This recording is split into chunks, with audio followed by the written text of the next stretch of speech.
नमस्कार, मैं रविश कुमार। क्या भारत में बेरोजगारी को लेकर कोई आंदोलन चल रहा है? क्या बेरोजगारी के आंदोलन में सिर्फ वही युवा शामिल हैं जो जिंदगी के कई साल सरकारी नौकरी की परीक्षा में लगा देते हैं? क्या समाज का एक तबका इन युवाओं से कोई सहानुभूति भी रखता है?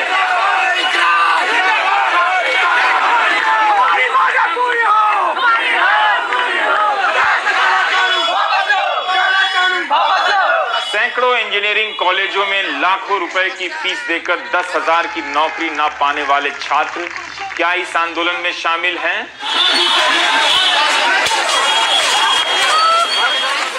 लाखों लोग पक्की नौकरी की आस में कॉन्ट्रैक्ट की नौकरी करते हैं और निकाल दिए जाते हैं। क्या वे इस बेरोजगार आंदोलन में शामिल हैं?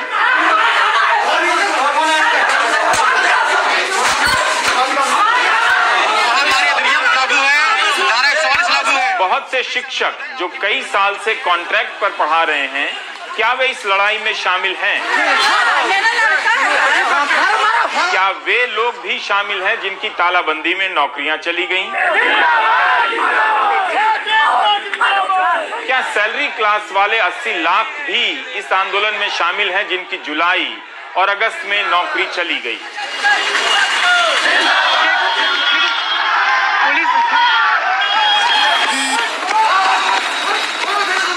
यह इतना आसान प्रश्न नहीं है। ट्विटर, फेसबुक और व्हाट्सएप यूनिवर्सिटी ने आपको इसी तरह के सांचे में ढाल दिया है। बहुत ज्यादा क्या क्या नहीं करना चाहता, लेकिन आपको कैरम बोर्ड से समझाना चाहता हूं।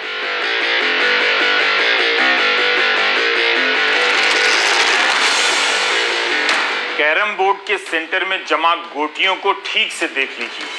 ये देश के युवा हैं।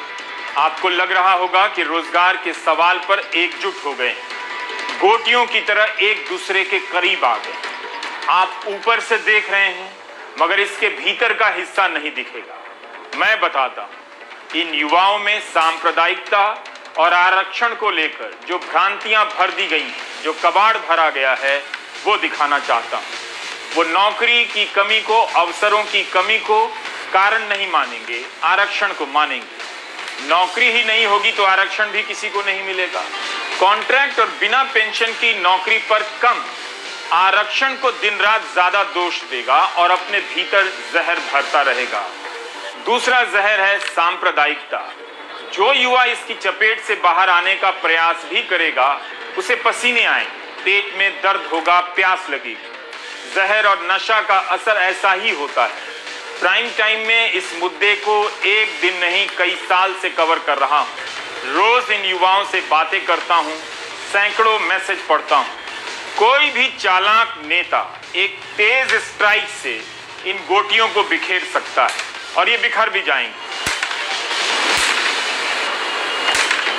इसलिए बेरोजगारी के प्रश्न पर एकजुट से दिखते युवाओं से ना तो विपक्ष को उत्साहित होना चाहिए, ना सरकार को निराश। मैं राजनीति की बात कर रहा हूं। आप सुंदर सा बागीचा 1 मिनट में रौंद सकते हैं, मगर शहर के बाहर जो कबाड़ का पहाड़ है, उसे आसानी से नहीं हटा सकते। ये भ्रांतियां, सांप्रदायिकता, आरक्षण को लेकर ये सब कबाड़ के पहाड़ बना दिए गए हैं लोगों के दिमाग में। चूंकि मेरे दर्शक अंग्रेजी के हैं, इसलिए आसान हिंदी में बता रहा हूं। कई बार मुझे लगता है कि स्पेन और पुर्तगाल में ज्यादा लोग मुझे देखते हैं, इलाहाबाद, पटना और कोटा में कम। अब प्रश्न यह है कि क्या सांप्रदायिकता और आरक्षण के नाम पर जहर नहीं भरा गया होता तो रोजगार का समाधान हो जाता? अच्छा प्रश्न है।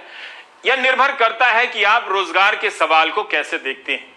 वो सवाल अपनी परीक्षा, अपना रिजल्ट, अपनी भर्ती, अपनी ज्वाइनिंग तो नहीं है। प्रधानमंत्री को जन्मदिन की बधाइयां। उन्हीं के जन्मदिन पर बेरोजगारों ने बेरोजगार दिवस मनाने का फैसला किया और आंदोलन चलाया ट्विटर पर।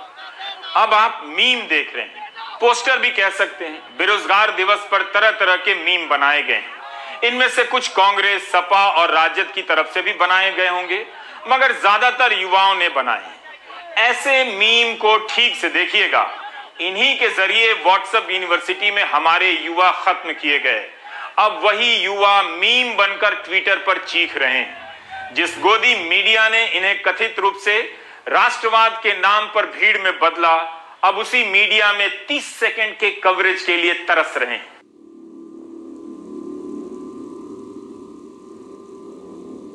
कुछ तुम भी कहो नौजवानों, रवीश कुमार ने बात ठीक कही कि नहीं कही?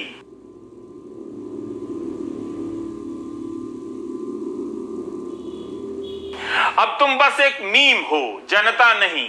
जनता दिखती है, उसे कोई गायब नहीं कर सकता, मीडिया न सरकार। सबको पता है कि प्रधानमंत्री और अन्य मंत्री ट्विटर पर सक्रिय हैं, तो बेरोजगार नौजवान वहां पहुंच गए।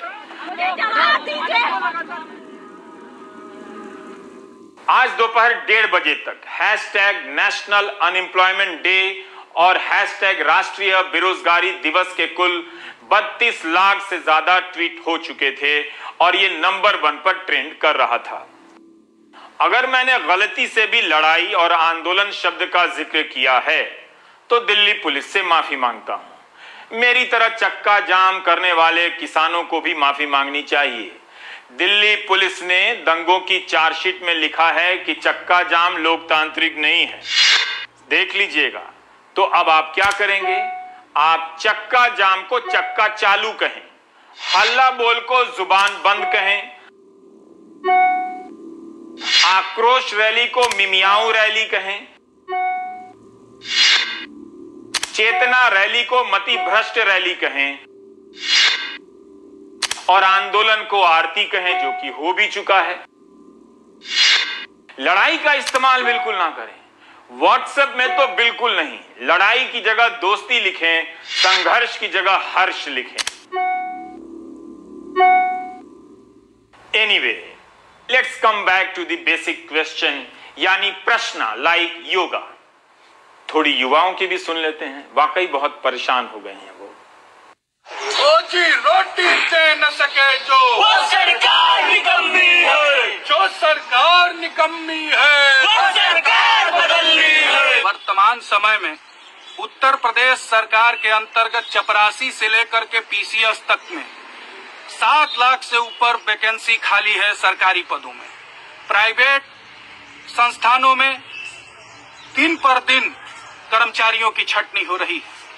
अगर हम स्वरोजगार करने जाएं तो बैंक में हमारे डिग्रियों की जगह खसरा और खतौनी मांगे जा रहे हैं।